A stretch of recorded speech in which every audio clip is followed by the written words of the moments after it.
cứ wa lu ka ten ni chol chawader wa chak dier chatin ane no ke chi dier ke ditin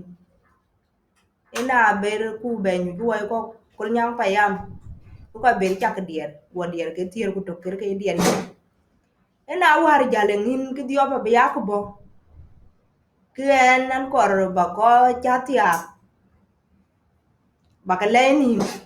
ku ko ke di ka tin ya ba ka leni ku pa ne di tu mama di tin pa ne da ya ba leni lan mama di nyara nga ko de ya in ga ben be ya ke di ke ni in ben ku lo ayena pen mama yine nye ben kredit ayen lol gala ne gol ket 1989 te de koy diamond 1989 iruni yanga par gane iruni alwan I think the man jirgin ko ne di den da na urun gero 1989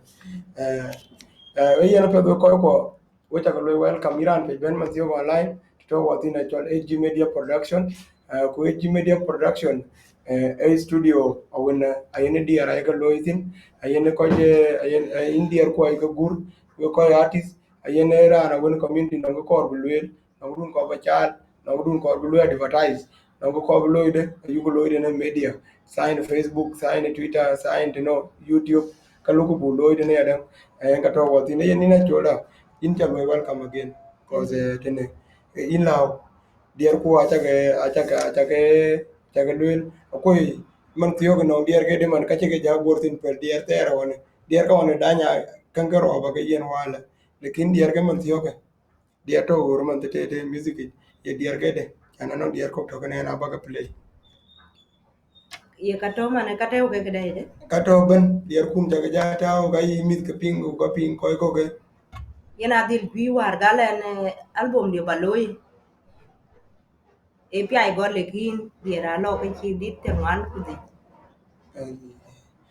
diter wan di apia darete ne diter wan di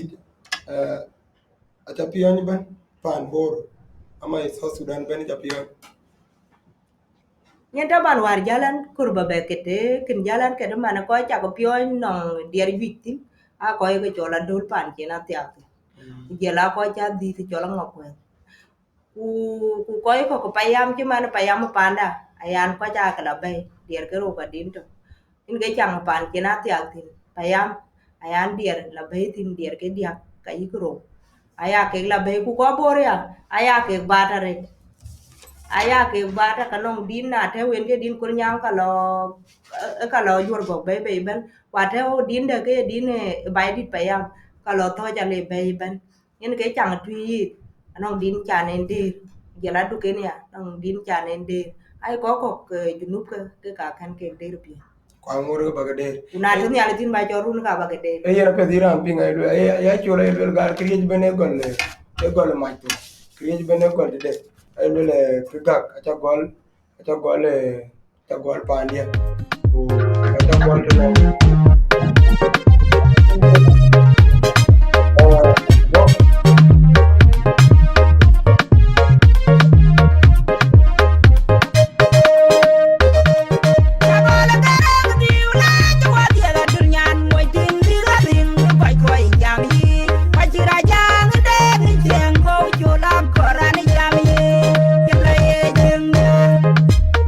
Well, I'm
cha ga le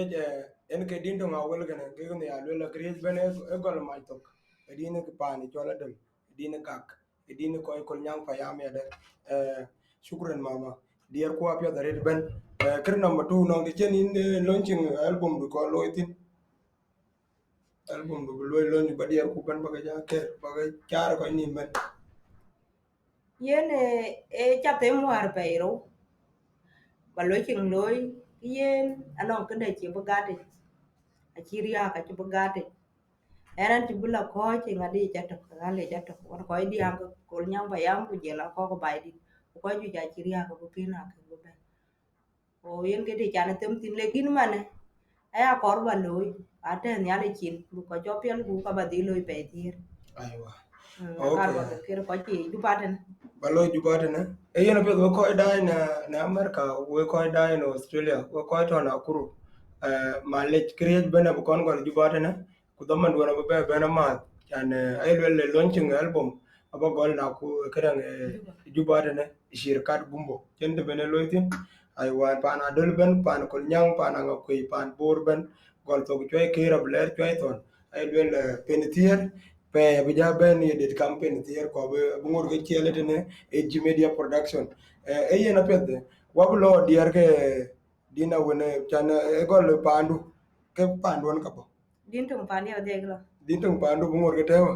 ay ka chira ja den chan grej ben ay lo gale koy ku ka kon ben ku jo koy kon je ben aja ja ben koy kon ka koy buja la koy fe to na ma gol be ka buja di ay yena Bene go jibai di panda wiwe. Ajola kirtio ingo kona net. Nyane dindi de nyane. Jola kirtio mana nyen ma kol chol. Diar ka una le ada dille nyane jir. Nyidir ka unu bala jin nyane ob diar ka una le du kok. Matieli mu jera dul nyan moj. Diar ka una le ada dille nyane jir. Nyidir ka unu bala jin nyane ob diar ka una le du kok. Matieli mu jera dul nyan moj. Una dule kaya dongo wodire Ndiena gajir paleng deng kwa chiranga kwindi chiru uda body Chir gongora unien lungwel Ndiena gajir paleng deng kwa chiranga kwindi chiru uda body Chir gongora unien lungwel Una dule kaya ne tig diar tiaki Mori bore kukwe nyana lana nyot Mana dula jak Kuyoma yula lwal Nyan lenga jage mande mukwot Kuyare lukwanya manipaj Nyana jong bol man nya jong woy Mora mayula lwal E nyana lenga jage man gereng nai Awala jeng mandun Nyana kunyare mana nyindu marian Wangendu mach nyana nyidin Mane manye karakon mabiuratiu Alunga lere kunya na jubil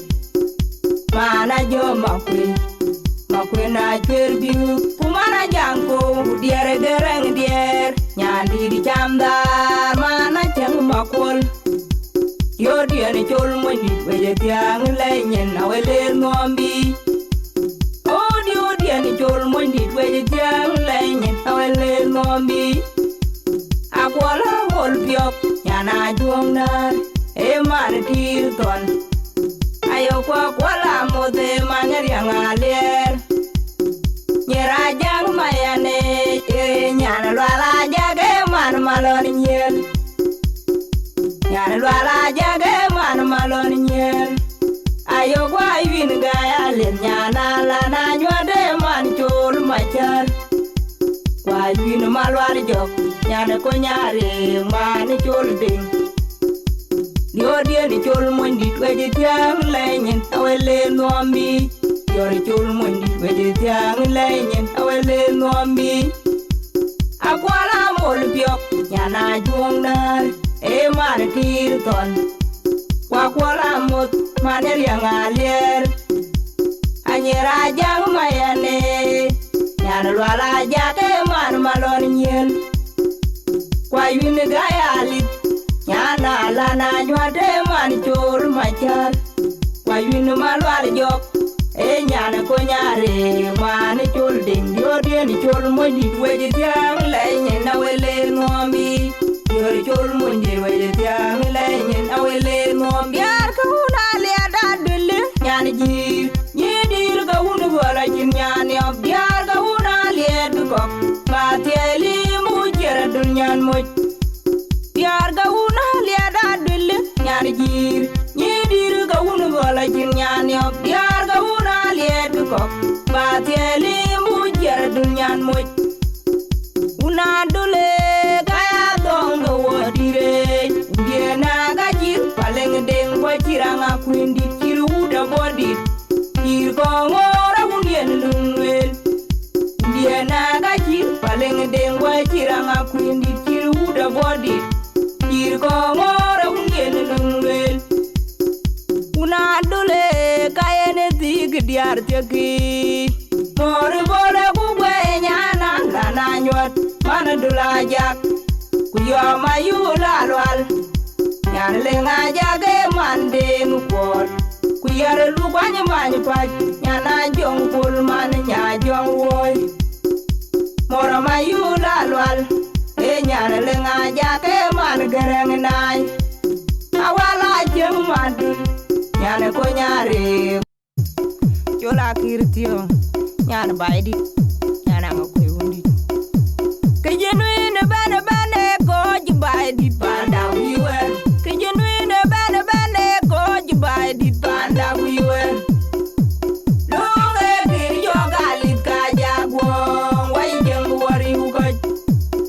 lunge kir jogalit ka jagwong wai jeng wari ukoj kuna jipinjaria kirina jedim ijiti tumatiang dan kidap kejidi unang aku ya dan kidap tidak biong lual dan kidap yang jadi matiang dan kidap yang jadi unang aku ya dan kidap yang jadi biong lual dan kidap ke kamurin buang pada badi de gaya nanti geloj gediar urwal mayan pajongan tim biarkan bermambur meralir bol jola mandier garang kuding gai garang jaror riak nindo majuge jola lanang abunga jangan tim gaya mor mobile wadun maju ngatim dana yana tigo ke tuilo ya nyai gediar badi yana tigo ke tuilo ya nyai gediar ubadi yana tigo ke tuilo ya nyai gediar matwana to bana ban matwan ko jale na una lir kwanya dem una body una kwang majadi una jere una mabiur de nganyon panda karer udun nyene ayen bayrier biwa un ko jale panda karer udun nyene ayen bayrier biwa un ko jale kejenwine bana bana ko jibai di panda wiwen kejenwine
ake diar ka chaga pinga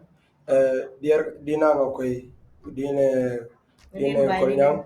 man tiyo din ba di man tiyo ne cha ping man tete wochu go mod ina lwel gai in cha mod lwel gai in cha mod wai ko le nya tiom lwal ya dang lwel in cha mod ko le la du te lwel in cha mod ku jela gi di chol gwit gwin ma chung gwit lwel in cha mod ya dang e cho kwal sam a mod tina o yin man ay lwel ke pet bana to nyir pet bana to ato ba di payam ay gol yende ne ka yende tiak man nyir ti ya ka te mai ting water wa single den so way free in free ra na Facebook bala ba di e ba ya di da te so no ngi wuni chiteng no ngi de chol headboard no ngi de chol no ngi de chol Rabia. biong golwal ange pane dia ne so an biong golwal cha nyai tin ane de mon ko kero yena pyo ko ko diar aga gare diar ga chol aga ka chenen ka mon de pianya dangon uti chene jati aga to ya da diar on tera kin ga be record diar ke kola ka chen we ga happy ka ge diar ku diar ko ga bu ko ngor ke lu ga play ya da to what in what AG media production what juba what live in juba what live man tiyo what juba so we chu ga mod ko dai Facebook ku diar ko abu ko ngor ke lu ga play wana chol yin ni na chola yingo de deng nang nyan do le buket yani man tiyo na akeran kan ngore ken ti akal wala ye problem eating de le wala nyir nyan deng yan no nyan tin dai man wono pyo ke eating de de le wala ken de ấy yên với chả cái lấy vui có đai của dìa lá ran thì cho tôi cái chó của lắm với chả cái lấy yên cái trò chơi rạch lekin ay nyan tin ngor ko kor ka lo la duru boke an kirma na gan ci jala ting ja ta bit pandi an ce wete den wan cin nyan de ya an ja jara ta bit pandi nyan tin ngor ko kor ka cha go yo ka kar lekin a ce te dien der ku je ket ka ni ki loy ku weti ga la bi ket kir ro gen nyan de nyan to wala jan yale ja to we cin ka le bu par te ko je wada ka cin bene chu ke ka ciran ja jal ket ke ka ciran ket o kwa chirir akan yen ke kanong men biran ka man dir man ba e be nyan ja yi luel man e nyan le buket ke ken ran ja ti akara na ker kuma na nyan ti pe ga luel gar diar ku pin ku yung ke to ke ama yen a yiket ka ye jienga ye kwelum ana kar ki ne nya ni nya a yin ken wala pandu ka le bro kwelum non koy ko so ga ile ke aya man le rer won ke ku yin be ket kin ya le ci chopir ay luel we nyir dai man tiyo ke Facebook ya da ku we mer ko dai Facebook ku we wada met ko ay luel ga le yin nya ku ngorin to man tiyo ke ri ben luel le wonga che chi una ken so ay luel le yung ke gar ke kuna ta ka gor ka jala potin mi apandu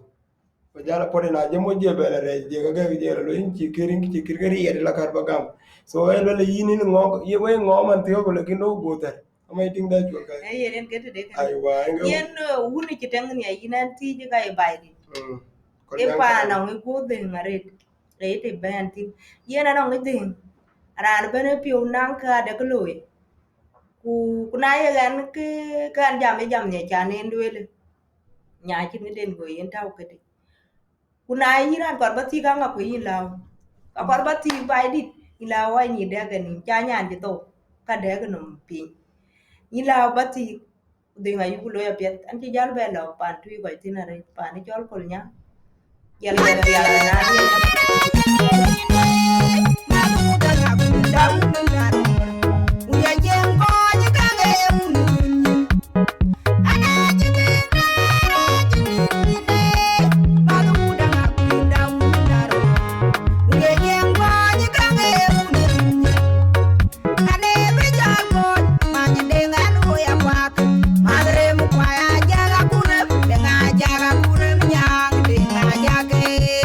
Madre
alo ba yo WhatsApp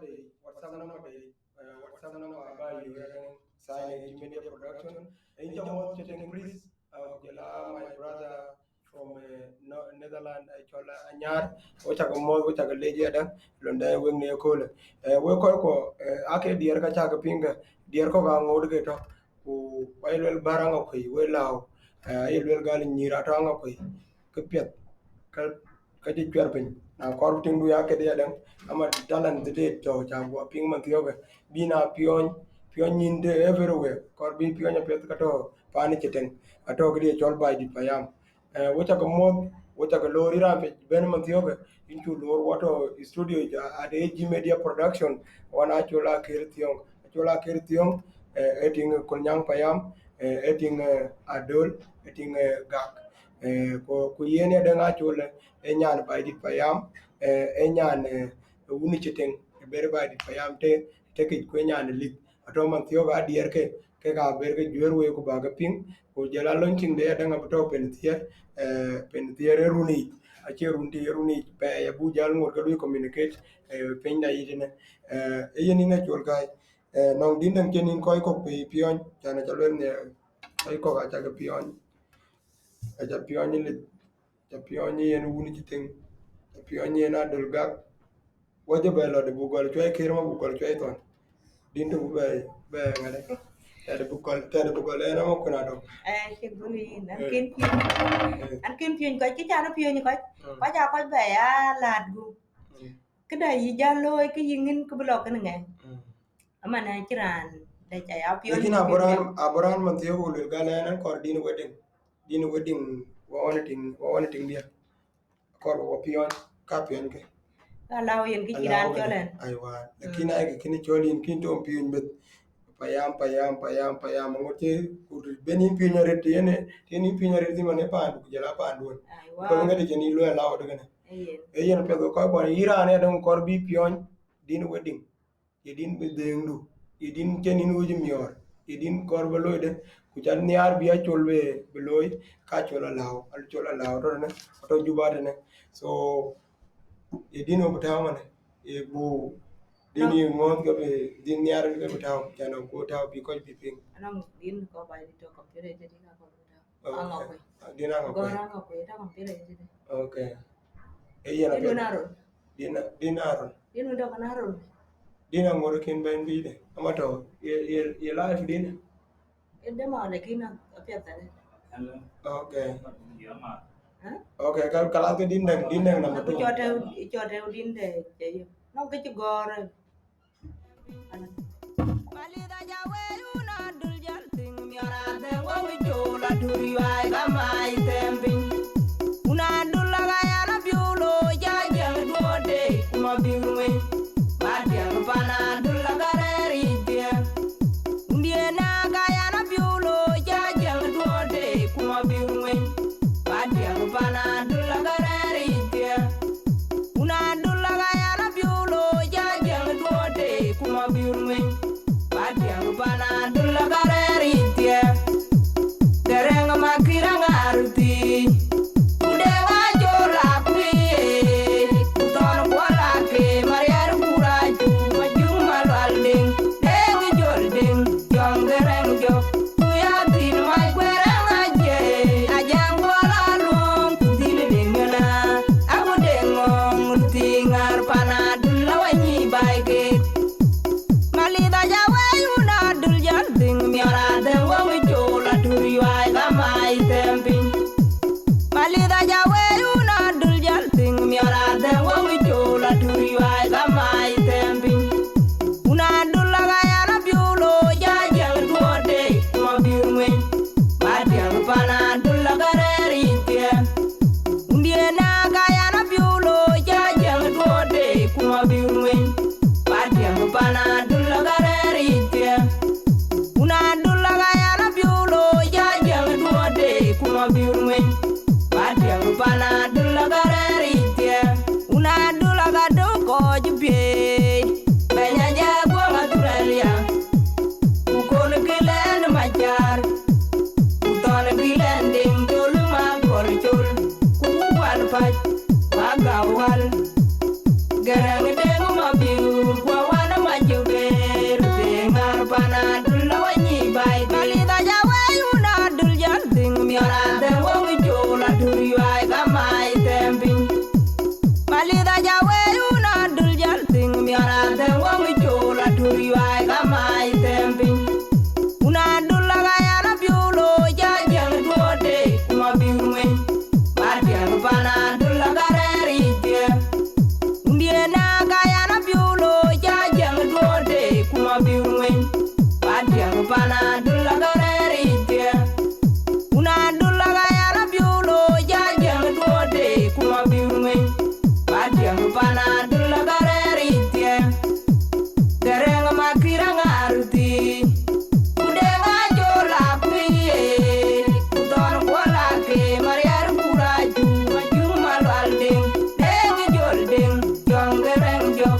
Mucha kale ake dier chaga pinga ka what our studio one actually there are some of our guys who are watching here and they don't understand the language. I'm sorry. We are speaking in the different language, the Dinka language, of which you won't understand because the mother who is with me here want to. She's an artist and she want to give us a song in the mighty language of Dinka. Another time you'll get somebody here in the studio we will speak with him in English. So I'm sorry. We call die. We call keeping tong jiang. Anong our brother Chola Sio keeping tong jiang pedra well jam English. So ka watin ne tong jiang ka well ganim tong jiang. Yin brother. Yin na chol ka anong wetun ka ba tie ne. You can only bale ko ket man jana non ko ke artist ko ke koike leben ran no la le studio tane gun de bay ko gre de bay ko kwer pin ko yen ko kir aket ko ben ko bi ba ko bi liya be ket ye ko le bale ke koike Yen cha nyeti. Kuto yen ke koi ke ta chin ke le bale ke yen chin ke ale ke. Ki chi ran ar yo juma ne ran ka yen ko ri ka che ber yo lan ko cha. Alo ran de lo le wer chin yar le rio pio. Kala yu duang te wen lo yen te den kiren tin. Kana chin ke le bale ke. Ke le bal we no ke ka ko ke te man ke ko pion. We ran e bai le nem en ka le bai yo ka yin ngadi. Lo twen ku lo ilon chin yar yen. Lanu lani chol bu ko ket e ya mi er pio. Ko jo mi pio da yin mar ke dun de da. Na lo ta ja le yin je go nin ke ko la ja to. In ke le bal we no we ko ke. Ku ko ker anong tang ben ngai pol. Lanu no ke ibla gun ni no ba pol ale biran pol. No min ke tiran gun ni ne. Wa ja le ba ke yo ka man. okay ya chola le la ga chal we chal bo yo ka mal ka chana de ga ngai ba gan to to ngai ama ye ko no je to ke de promoter wise angel incha le incha mo baba we ta mo de we ko to nimli yi ko nimli le ga le de ke bu ko nimli lon chi ngai de du album du yi le kuna nga ko nimli ko ba jala juba nimli en ke boda to ko nimli ko lor juba ko ba jala boro bla to ke ton u bala leer tong patho diende kala bala leer ya dan yiting de gene Yen ko ni mi li ga cha ka man.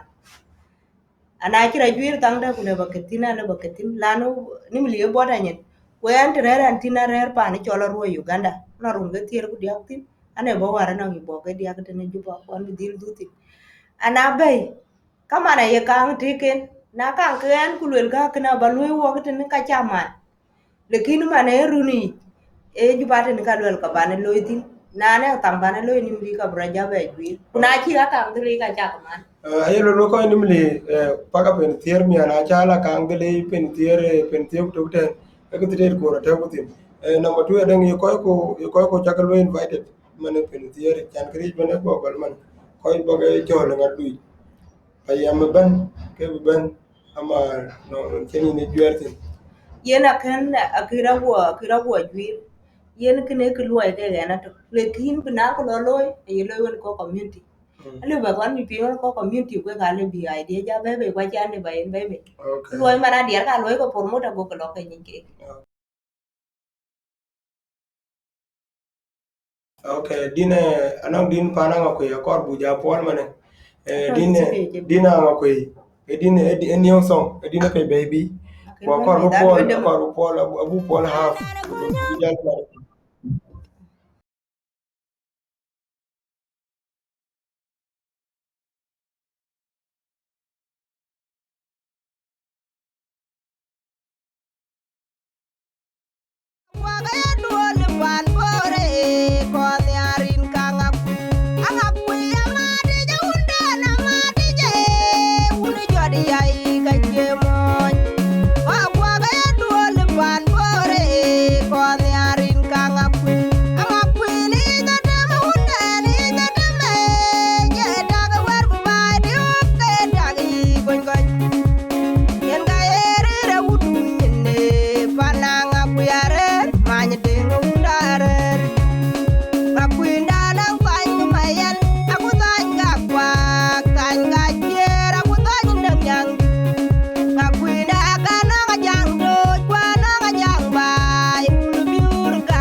mo the dia we ko ke jorgo jin tier ba gwir pandi da bai ndana ya ngora ting ko je uru dong bor gal bak manier arere yu agam kanga malina yu na luong arere turali agam kanga wadanya tiranya kupon manyange kupan jolko arer ni muli kamu kanga wajang yuela jak kujong mojawan arer jubang kamu kanga pan jolalier kupun jongle arer jongle kamu kanga udeng garang le mangu malere arer kaboy da kamu kanga anga kwendi dagarer many deng undare kananga kwe tiar kuwa tiar god doer ku god na to dudara nir kanga kwe aniar pananga kwe tiar ka une jiteng pene aniar pananga kwe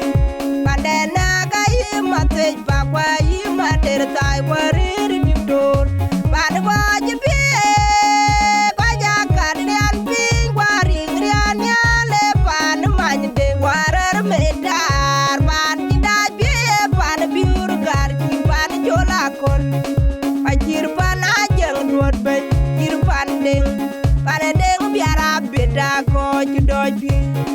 Ngakuin di dagarer manya deng undarer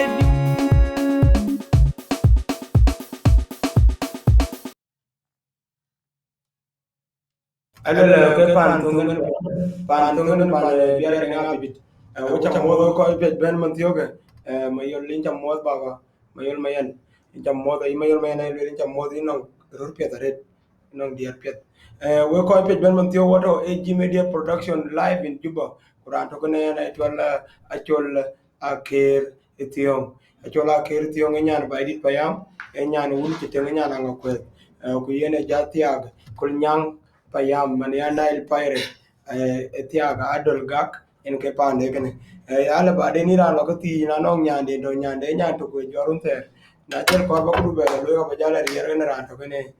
kene nyande mai kene nyandu mai ting de ate berti agaro nyandien ken no ko lo ko ti yani kri yure ko le yure abia yure ma lo ko le kin yure di de mi am na mo bin to mi akol aja ku bi ya ko ngi kene nga chan go ngi to ne kunyal mo le to ne kwa were leg state ka ben ira lo ke ti so ku yure to yure mo bin ko le ina chol ka ya kar ba din to jo ja yu ya yiro ke chin missing the data chana yilo na impero kwa ja gam ya da impero la kamana ke nan tare din to ko ba jo ja yu ya da ke yiro ye din pe ta e ta mane studio amma ta da ta ka yu ada ye dia ku non te ruti one nin ke nyir pion yen ko ga mag dan la awa bela ga nyede ko ga yen wa da mama yene rur ke arur randit ani makana jakoy na neng tin la dale o ke gen ka chinte ber ba loy la nu dio be dun dia yena be angole gole in ready aliyam lay duar jen ga wana warban duar jen ga wana ngan to ruma kuna tora wonum kule tay dina gun mamer aci aliyer ga nyin char yar makui deda elu na turu yuaya wo na la utoju wala tonyu panwet kuna bibe ku abopa na dulama ani nyana kunyo ku be dina turu yuaya wo ya por gor yaran tu bandir magong dina kona nwete ci wujiri do jeri an wo tonna waga wonya magong dina kona nwete ci wujiri do jeri an wo tonna waga wonya magong dina una dole biure magong dina uni chol kwot ku jale aliye ci twi ke una nyanga dul en ci piedi yarnyen ku jale aliye ci cham ke uni chama dul en ci pieda mayang deng chole wen yaran wen garbe wachieng ngong miya chuong kuran mache ya ut piada ken wil undi de chol kwon malawe magong dina konan we de chi wichiri do ojeri an wo tona waga wonya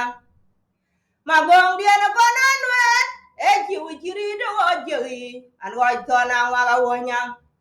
magong dia na una dole biure magong dia na uni chol kwot ku jal yal ya ji twi ke una nyanga dol yen ji pie di yar nyen ku jal yal ya ji cham ke uni cham adol yen ji pie da mayang deng chole wang yaran wan garbe wachengong mie chuong kuran mache jawdiat aken wil uni de jol kwon malawe mago jawa nyai ja ton di wa nyai ton di na mi ko kwera de ngabot chai wo ti nyana dem wa ton una ro nye chola le ling temping mago wet gilian du wet gi yom gong ja bade ka uni chola kol pio mier gal ni me aworo yin kona nyer bi chol pande ya ni nareron din ma biura ru der ku chola turiwai a che mo nyuna dul nyan mo je ma ko ga jo ji nyai ya to ndi mo ji nyai don die na mi ko koira de ngagot ya yi wo ji nyana dem waj ton una ro ni chola le ling temping magong wet gilian du wet gi yom gong ja bade ga uni chola kol pio mier gal ni me aworo yin to na nyen bi chol pande ya ni nare ron din ma biura ru der bi chola turiwai a che mo nyuna dur nyan mo je ma ku ya ga tore ma ku ni wina ngan to ja mu duor judi je yai tiong nom ring dien duor kiran mung no nyai wa ko yen ak yirbir e yer walan kur yen ma nyor tempi nyadul yen ak yirbir le e yer walan kur yen ma nyor tempi den gujura ro der ulen dia mon din nyar ding kurier ma kuin mana gudaw aja ko ji nom goy chiri yen abi bento ni chola kol ter ale yor gol ngwen ma kuya je pol to ja je yor renum ko chen ki yar nyok ke ka dong nyo di ni wai yang abi bendo nya chol kulek tere ma kuya la ya ka tore ma kuya wena ngan to ja mu duor jude je ya itiong nom ring dien duor kiran mu no le nyai wa ko yang ak yirbir e yer walen kur yen ma nyor tempi nyadun yang ak yirbir apiat e yer walen kur yen ma nyor tempi dem gujura rok der ulen dia mon din nyar ding burier ma kuin mana gudaw ajal ko ji nom goy jiri yang abi bento ni chola kol ter ale yor gol ngwen ma ku ya je pol to ja je yor renum ko chen gi yar nyok ke ka dong yo di ni wai yang abi bento nya chol kulek tere ale gundia uni chol kwot mat panwet kerer temping rin gadunga ka tung New York die lor ruopi ale gundia uni chol kwot mat panwet kerer temping rin gadunga ka tung New York die lor ruopi jokoi kaman ke shukran du imbiro twaide toj kuora na ma kon waro twa wa to jallo ale dele en pedo ko da shukran na to waro da cha bo tinglon general di rore pya da re dan kra no yimo ko na to di lanyen mon tiyo ne tinga lo le cha jang den kengo chi lew to mia era ne bo mon tiyo mia du len ke ne ne ba di lo mia da elo le ine ke ne lew to ne ine cha gol dai nge kra won no ko aja to gol me jare diere we ko da bana cha bo ting lo to ina cha chola ni chornyen ache missing error che missing e kon voice cha bo ting lo to in achola le ya vocalist sign and sign music vocalist rana won chubur na ror akana liu gidi da chiro chobi ni na chol liwin gidi da chilo pe wuta ko mo wa iran ke ben man tiyo wato live e media production wana chol a kertiyo ngachola kertiyo e nyane gidi chol by dit payam e nyane gidi chol woni cheten ko nyane lit man tiyo ga chola anong nyan tong de jor ma le na korba jabe ti ke ko jabe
wajira yega network panen juron waga no pan yeng wajira yega network panen juron panda pande juaikir wajira yega network panen juron panda pande tungan wajira yega network panen juron jore di damai won wajira yega network panen juron yang matu di damai bai wajira yega network panen juron rema jetu bo kulo nyara waje diera waje pene wam joro kulo wala loilor rema jetu bo kulo nyara waje diera waje pene wam joro kulo wala loilor rema jetu bo kulo nyara waje diera waje pene wam joro kulo wala loilor gonom joro kulo wala loilor ya joro kulo wala loilor ngayan joro kulo wala loilor ewaga nam pan yatin wajira yaga network panen juron ewaga nam pan yatin da wajira yaga network panen juron panda pane juaikir wajira yaga network panen juron panda pane tungang wajira yaga network panen juron jore di damai wor wajira yaga network panen juron nyama tu di damai bai wajira yaga network panen juron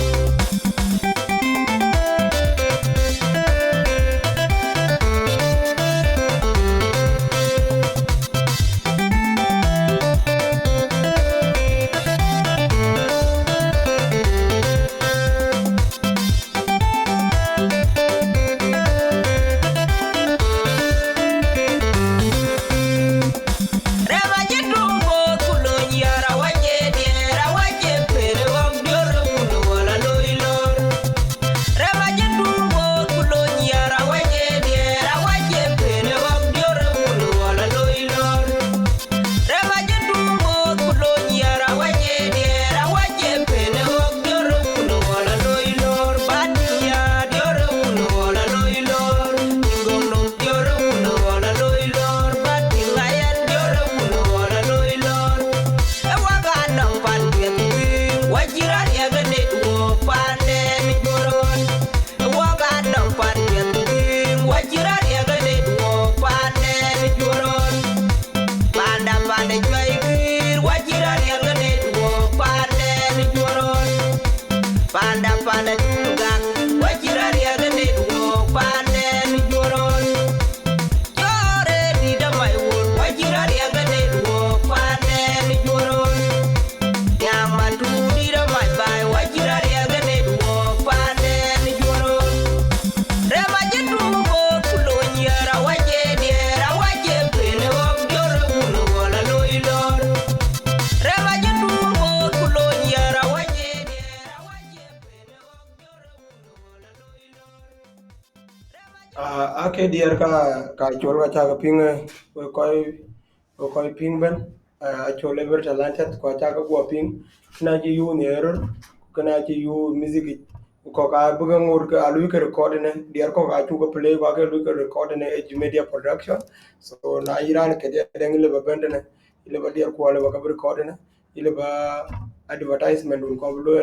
ne edge media production in ben yu mi buta de nga ko ya wa management ama manager ba yu jala producer ro na ngor ko ba yu ne adam auto edge media production sign to edge media production to del board telecommunication lerin sign konyo lerin konyo all the way from Chirka to konyo kimbo you round about del board inge to wotin gene ira be ben ira anje doj ben water one actual kirtiong enyan baidit payam enyan echiteng uni chiteng enyan ngakwet enyan lit ku yen eket anong diar ken ke ker message ke le ko lo yen message ne luel a cha ping diar man tioke wuta ko modo ko to online malina yu jala mayol mayan wuta ko modo ba yigo ben water one ina chola ina rupia darete go call me up and theater benin ngane du loy benin launching benin loy launching a chola le ka ba loy chirkat gumbo basic ku pe e be apen tie ku data bi jal fix ko bi ngor te ba ngor ba bi chali ne ko ba yo posters yada enge ngade da ne ine chola no ko pie le o ba ju ko won ti dai e yen we ko dai we cha ke le rin je ga cha ko pinga ni chola khir tio pana di ta tina chola khir ma nyo a ja te chena ti ak tina ne ting kol nyang pa ya o ne tinga dol ko re ana ni chol man ngin ma ko ni chol wara e che ani chola tur bai ma nyo ran malit e ya ma nyo ma gen nyo mon ter bai ko ma jare ngai na chol atur bai ma nyo wan ga chol ma chul tu ai wara e che we koi dai yen pin no ma chin ya le wa yen nom lao bu lao na e war ter wa doi di no yer bai ti de kin man ko wa chi ga che cho wa to wa bi dio bon mi ko to ni ya le chi ki le ba lwe na we ke we ko dit ana rande le lu mu were lwe ran wana rande le lu mu dit no ngen we de li ran yu dit kuna jam ka kirana de ko pingin lwe li ne ko ju yikete ana wili ke ko dil jam ikinin ke le ba lwe iman yen ko ket pan junu ba che mier min nge pio na ko dal ko lekin yo ma ye pu jana kur chen ben no ba pio mier ke kura ber ko kirman ko dai a be dai kura na be la wala bro la yo kala kuna ran chi yen gim kir ke dien ke ndu no yo ko ja e kala ter lanu ko ja no ko la ku ko yen yar mi di nu no yo lo ke chin ya le yen ni ke kala ba lwe no we cha ke le nyale ken we cha ba ko lo ko pon cha ba dai he kale be ya kri jam di ay chola le gal we ko se taban we diare da lel 30% akuma apel ku lo diare ya dan na non talandu ka ngori ni ke na ngori ni nya ka ngor ka bonge yenin nya ka bonge ja pet ku ti gar ke daire di aja jaben mi abai ke bar ku je ka poti ku je ngade aba poti ke che kra aba poti ke pet ban ay Victoria nya da nya anya Abraham mo ti ne nya ko nyang payam kwen ke suli nyir ko nyang payam tene I think that the nyek ro woni ay mo ko el gale shukran you have a very nice voice e chong ale kwal ber ngo ma moti ne da el you have a very nice song dia pet kro do pet redi e yana pet ko we cha ko mo ko to dai ko to America ko to Australia ko to Canada ko to Nakuru ko to Kampala ko to Egypt ko to Netherlands ko to chwal mo ne Sudan man ya Sudan dang di wato Sudan kusini wacha ko mo ko ga Nakuru ya dang daman benen ben Nakuru ko ya dang Natasha Jamila wicha mo de dang ba yi anga ko to Nakuru ya dang kana de to Nakuru yu le ber ben ya ko le ni garo ni gadia yen be ko to America kre pya chana go ran kirmana chul go ya le chana go dier ka go ka ya pion dier ai mi da yi ko we de dang ko to jenge iri ere dang to saine to America di akor ba ka ya pion to jeng ku ba ka ya ku pion ku bul ka chira ka to ay ka yo line na ko ne e ji media na chi iri er ka lor YouTube ya de ku ba ka ting no en ko pul ti man ko ke wow kadang wa chiang ma ato ko old school ato bul to bul bor bul achin e bul to ya dang bul bor chan dere ke ba bul bor man lekin bul te da no ne e bul to so ay del gal kaga bana logo ba YouTube dang AG Media Production dang number 2 dang Iran to online kaga ba lo ya dang no gudun kor blo advertise anta wayi yo ko ko blo Iran ko baket ku yine kor ba dinu ba lo jama ko ba lo ka yo AG Media Production ku ko ya dang kai ga yodine one on recording atone kaga ga yu ka lo record dita yu record adi ara japai ke ka che ke lo record ne number 2 ya dang ka yur ai ga yu AG Media Production ne ku nyir ko kol nyang ya dang diar ke nyir ko kol nyang I ready to net on walk ya I log baga you YouTube I log baga you on our page message gagban I log by you AG Media Production ne ku wato dilbor the kain lo sign konyo konyo ku wacha kamot ana ga chol kulong madol kulong ana ran Jonglei State ana mo pale ku nyale aya gam ke duleng dia da wo ko na chola ko duna kere la bajal wel bajal bagajam mot mutu bale ko ni libya a ci pen tier to ka bagajal la ngade da kan ko ni libya anga kun ge do ni liban kana dol ku jara bor do ni liban gol to ge choy kira bler choy to iglo dier ku anyar ku ke ko yugo ngode da na teng nyar ni charo jani ku da di ne tek ata ba mod kan ita lana ga chola a chola kir tiyo ai wa kul ge na cholwa abi jala ni ko moda yen wedi na kara cha bu la nong din di na dul kan taw tan ba te ka ngot ma edini ngala edini kin gor panwet ngi gor pan ala bala ke hiro ya dan ko ngi ne ja taw go tem ko nale yunde uni chol ko kala kala le ta jiro ma ta ji war de 1 minute kar bu taw mi digde Abi jata music on jal ko ba yungo to ar ba to yu to ar ya Amping abi chan rodu nyara. okay yen we cha ke gle nyane kin we jele na ba ne aro ya kuru re dio roro ken dio lo ni saun mana ta pan chol de jang mana ai lo le dio krur yen mana ya roro che ke do dio ba yen ke ran chi nyane nya cha pye yen pan chu de nga ja mm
ai Kati lwele ben atio tin tar du ma nyir tete ka. alwel nyir achi ti agadol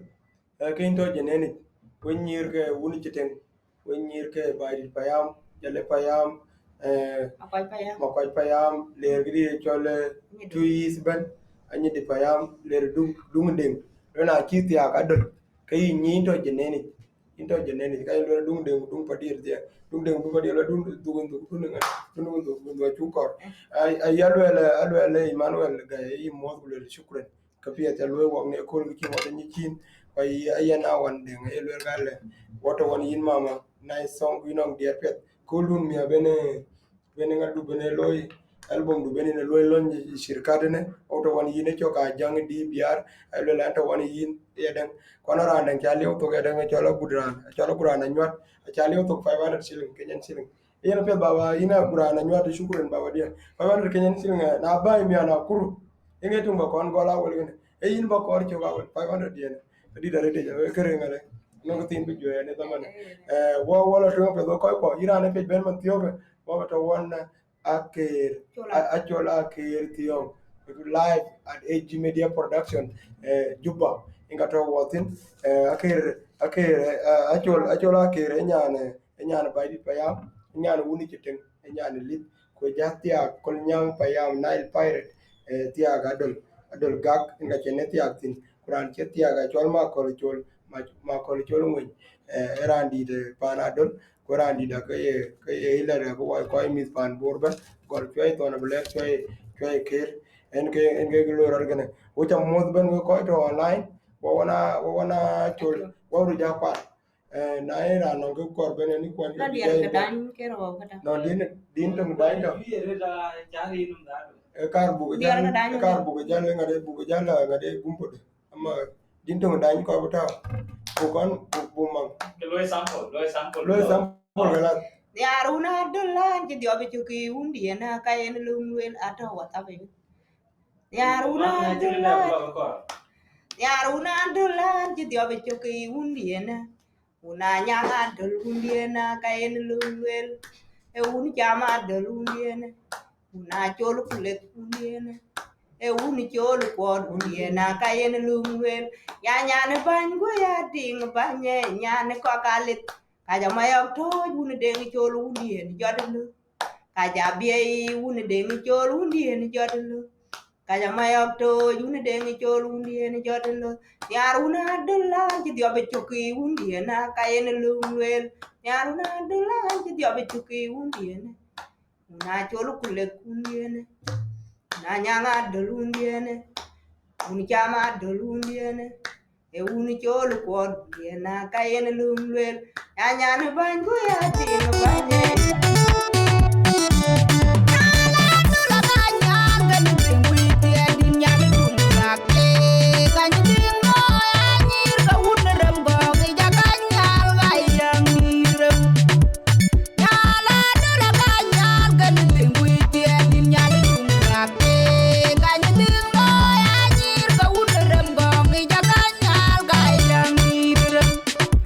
Nyandun jya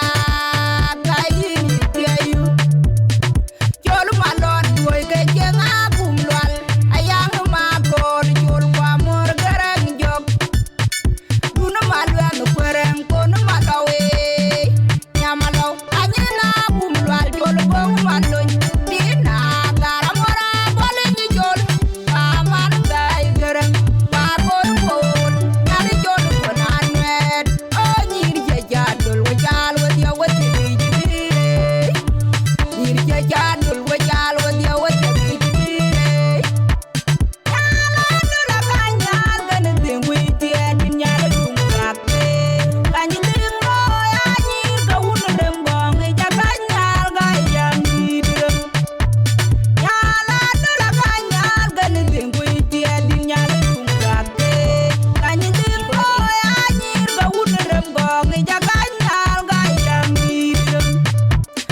nyanga dulumbiena kayen lumlel un chama dulumbiena kayen lumlel una chol kulek umbiena kayen lumlel un chol kuot biena kayen lumlel ya nyane bangu ya ding banye nyane kogali kaya maya to un de chol umbien jodlu nyane bangu ya ding banye nyane kogali kaya maya to un de chol umbien jodlu kaya biye de chol umbien jodlu kaya mayam to un de chol umbien jodlu kaya biye un de chol umbien jodlu kaya mayam to un de chol umbien jodlu yaruna dulla anji diobe chuki undiena kayen lumlel una nyanga dulumbiena kayen lumlel un chama dulumbiena kayen lumlel una chol kulek undiena kayen lumlel un chol kuot biena kayen lumlel ya nyane bangu ya ding banye nyane kogali kaya mayam to un de chol undien jodlu nyane bangu ya ding banye nyane kogali kaya mayam to un de chol undien jodlu kaya biye un de chol undien jodlu kaya mayam to un de chol undien jodlu kaya biye un de chol undien jodlu kaya mayam to un de chol undien jodlu yaruna dulla anji diobe chuki undiena kayen lumlel una nyanga dulumbiena kayen lumlel un chama dulumbiena kayen lumlel una chol kulek undiena kayen lumlel un chol kuot biena kayen lumlel ya nyane bangu ya ding banye nyane kogali kaya mayam to un de chol undien jodlu nyane bangu ya ding banye nyane kogali kaya mayam to un de chol undien jodlu kaya biye un de chol undien jodlu kaya mayam to un de chol undien jodlu kaya biye un de chol undien jodlu kaya mayam to un de chol undien jodlu Dey na jariar when you ang lwal yen de di da dingi wai warar in you mo piri in mi jar wilir Dey na jariar when you ang lwal yen de di da dingi wai warar in you mo piri in mi jar wilir Dey na jariar when you ang lwal yen de di da dingi wai warar in you mo piri in mi jar wilir Kir wai warar in you mo piri in mi jar wilir Kir wai warar in you mo piri in mi jar wilir Una dole gaere tige nyir karere ma biuru mwenya ke wili nyanare ma gon kura ke wili nyanare kumanya kola ke wili nyanare mayana ga ke wili nyanare kwa jang denga ke wili nyanare kwa gred gwit nyir nyir nani chol kwa yam kwa gred gwit mir ka nyir ka nani chol kwa yam mir gred gwit mir ka nyir ka nani chol kwa yam kwa gred gwit mir ka nyir ka nani chol kwa yam kwa gred gwit mir ka nyir ka nani chol kwa yam kwa gred gwit mir ka nyir Wacha ke lor wacha ke be mot again wacha be la du wana chol akirtiom ina chol akirtiom ke dama na akirgene ko nyan tete du elwel gal chol adaw tinga kaw elwel gal chaw dine din dong dur ba ja kerirur chana ko adaw go ni adaw di dina bu ja taw musole du mama ya dan ku jela musole ara ndai man tiyoga chan ko dai bena ko lekin lo adaw din dong dur mama karen din dong dur Wajadil kerirur. yen in chale yin nyan tin kore ni tinga ka in di la nyan kwe in chale yen e din paneda ku keto ke chata o diere win ki diera jwi ka liap chen ko ga ko kor ke yen ba ja ke ra chi ta onde chi cha bana pet kin chale chata ner ko ra ne aran ko ke dia pan di tin pan ne don pan ke ni ti ati in ya ke ni dinner kwa batawa to kwan bedin ko batawa to pan di da tili ku bujati wa chi chang tu ni tv ni man nya le ken hin an ma du de ma du na ko na una man de ding uni nyira chol kle una yam ku ga una kwenjang leje una dong duora nyirin kle dong duora una benya kuru ne rang mayom una kura kweng no ka kudelu na go kwa jang lek una dina war una gwang aler una gwang malite jerem yud be bari achole nyana dingi pino maye chieng yitia remle katara chola karera manum chola yan dong dur achole nyana dingi pino maye chieng yitia remle katara chola karera manum chola yan dong dur ka uniane ti klo ke diar piano piu ku piano go ka chi kmati yor kwan ma de ban yor le katara chol jerem yut be bari achole nyana dingi pino maye chieng yitia remle katara chola karera manum chola yan dong dur paneda dong dur una lir kwany le madre meleng law kerer bari kwayan dong dur anyar paneda kimajung jong ayul budakoy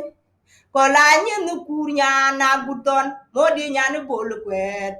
nyana kwan te ke nyana wunu kwen jeng le chun yen lung le pa kwere le tarachol anyar paneda kimajung jong ayul budakoy kola nyin kur nyana guton modi nyana bol kwet nyana kwan te ke nyana wunu kwen jeng le chun yen lung le pa kwere le tarachol remelina ko ga jwer bay panje kan mu machar yole mu ko ga tongju mu aguda more majunga lin yang dite mu kurayo na guda jot bay jakairin na lodo kin yu ga chere na bar malwal penya kontier kujagit paria una jang tier panda ya jolirin ko ni arunda jolit jadi ke anu mocha japio kuna mior ani arunda jolit jadi ke anu mocha japio kuna mior linda eno man e una yong deng wa kon tier ku tio nga jang tier ku jong moja jang tier ku kwar ka ti lwal jok linda eno man e una yong deng wa kon tier ku tio nga jang tier ku jong moja jang tier ku kwar ka di lwal jok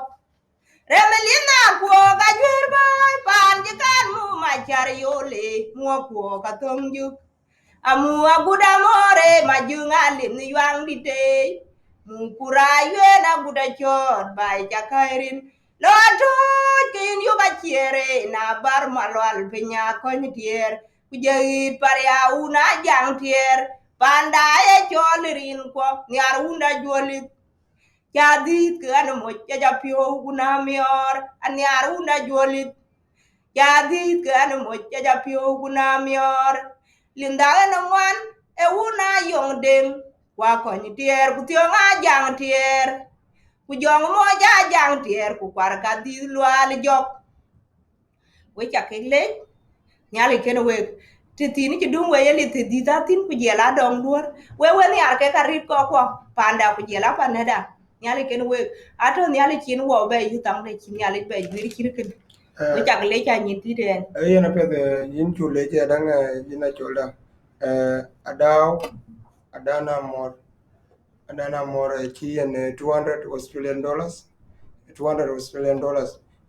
ayen yana wan denga chi en 5000 South Sudanese pound where anong ngadi den cha pion na randin cha dil pion rintin konong brother chol Michael manyone mo kwa JR chi en $100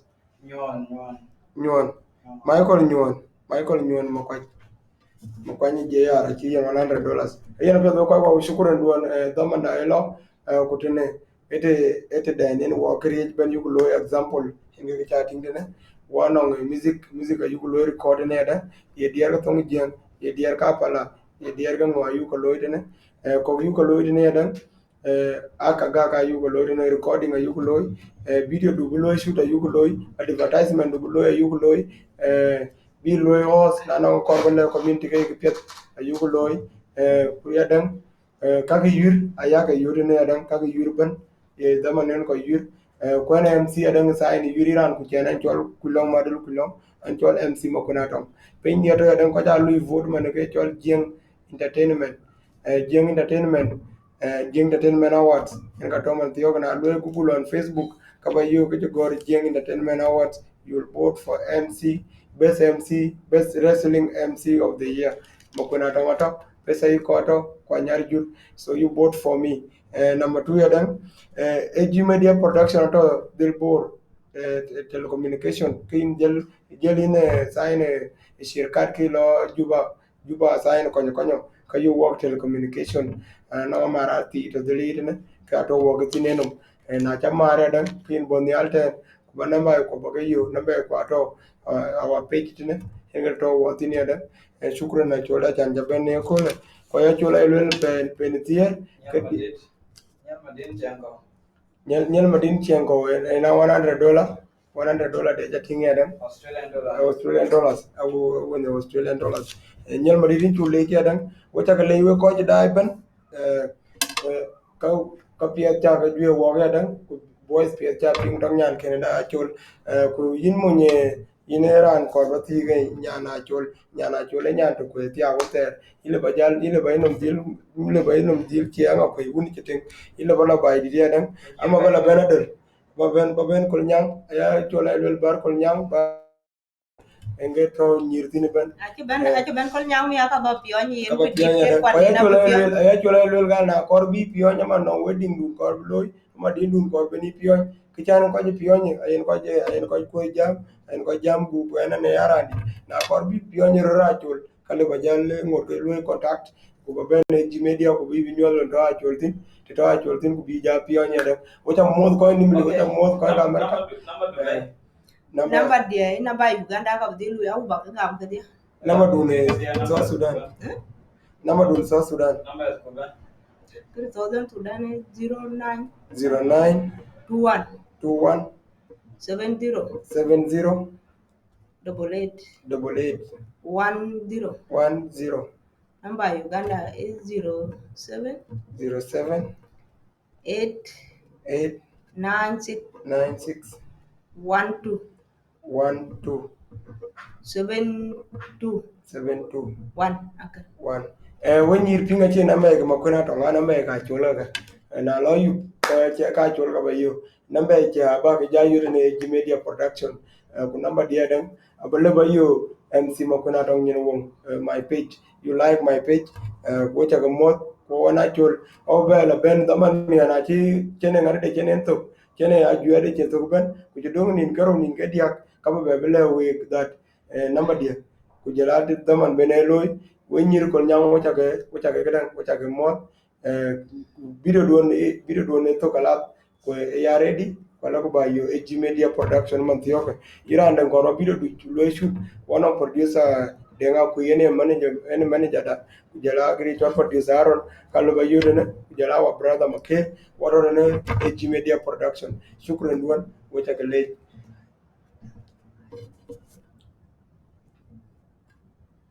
yen we chake le we nan ti we ti ke rer ke ne le we ko da bu le ran tinde che chola yo no rer ke ne yen ke ran luyen ke ngara lu host de yen ke ran lu le bi ran da lu le yen ni ka de chila ke ken yen ke ran ba fi jwer bala live okay yen ba ja ti wa ke ka chake le ke we ti ane anong dier ke chake kurti no wa dier ke ko ba di ke chi ni ka chol ake gor ke tin kudin den ya chaker ke dina ngo ko kwa kin ben be ye bor tin wenan ti bela lai putin man ke weti no mutin ke ka chaker le nyali ken ke alu birande le bi ku bel we ke chirken yena pe ko ke diena ker we diena ker e ba you like our page we star at and low like and then we chakale en ge we dia ker gene what one we looking at you M16 in a tier with the team promoter John Brown now it pay no joto promotion ngir ko nyanga chegla la to bati no nyende Jango Way Maria la chada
Sugar.